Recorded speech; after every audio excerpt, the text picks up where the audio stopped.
Vamos ahora con la teoría del cultivo.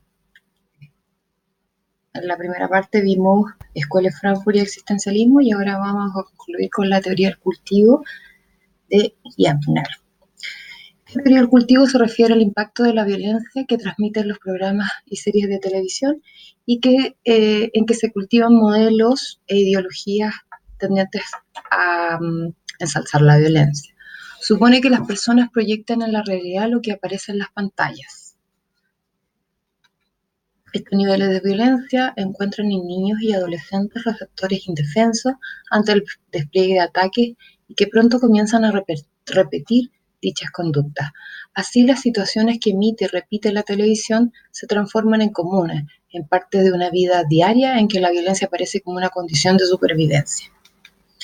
Esta teoría, enunciada por Jeffner en los años 70, afirma que entre más tiempos de exposición a un medio televisivo exista, mayor será la similitud entre lo que se conoce como realidad y lo que se expone en este medio, lo cual trae como consecuencia una distorsión de lo que realmente sucede.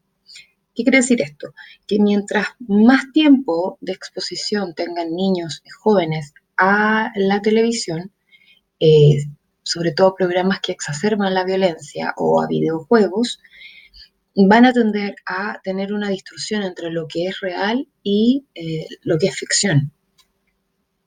Esto también produce percepciones erradas de la realidad, en donde se va a estigmatizar ciertos sectores, lugares, personas, habitantes de determinados barrios de la ciudad en los que se focalizan situaciones de violencia, de sexo, de otras prácticas reprimidas por la moral imperante y que provocan efectos sensacionalistas. Pensemos, por ejemplo, en que la gran cantidad de noticias sobre violencia, sobre todo violencia que se refiere a hechos ocurridos en Santiago y que estigmatizan ciertos lugares. Entonces las personas que viven en esos sectores viven por una parte la violencia real de los hechos delictuales que efectivamente ocurren y por otro lado viven la estigmatización de quienes ven estos lugares como barrios peligrosos.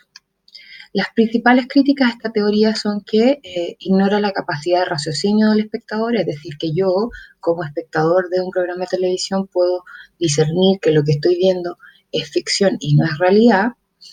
Y por otro lado, hay una creciente oferta televisiva que hace que el espectador pueda elegir.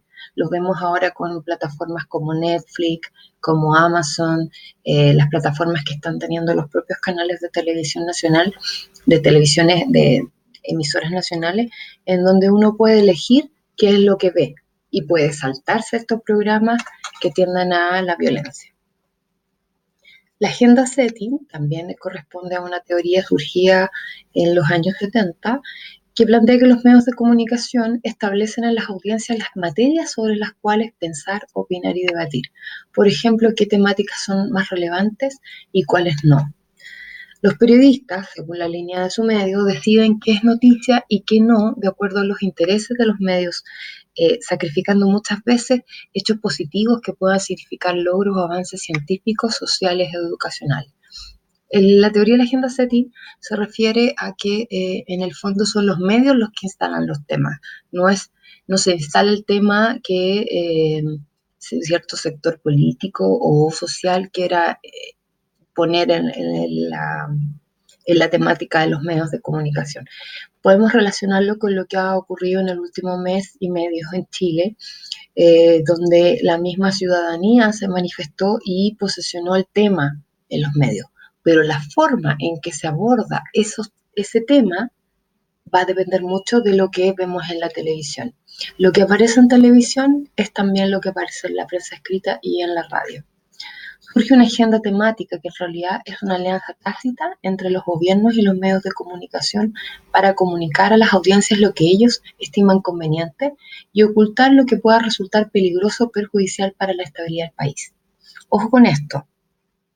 Ahora ustedes pueden ver varios ejemplos donde, por eso se dice que es tácito, donde los medios de comunicación parece que nos quieren mostrar solo algunas cosas, el vandalismo, los saqueos, versus otras como son discusiones en el Congreso, por ejemplo, que a veces no tienen toda la cobertura que quisiéramos, o hablar de ciertos temas que las audiencias quisieran tratar, pero que no están siendo tratados en los medios de comunicación. Así, lo que no entra en la agenda de los medios prácticamente no existe. Los aspectos que seleccionan y en los que ponen su atención los medios afectan la percepción que tiene el público. Los mensajes mediáticos afectan de distinta manera a diferentes personas. Por más activa que sea la gente en la búsqueda de información, sus posibilidades se restringen a los datos que les proporcionan los medios masivos. O sea, yo, por ejemplo, puedo querer informarme por mi parte de lo que está pasando, pero estoy restringida a lo que puedo encontrar en las redes sociales, en los diarios, en la radio o en la televisión. Tendría que tener mucha capacidad de poder llegar, no sé, pues, a entrevistar a alguien eh, realmente importante. Para eso necesariamente a veces se tiene que ser parte de un medio, pero cuando uno quiere publicar, el medio muchas veces dice, no, esto no va, porque lo que yo estoy diciendo en mi nota, en mi texto, puede afectar la línea editorial o los intereses de ese medio que por lo general tiene alianzas a través de los contratos de publicidad.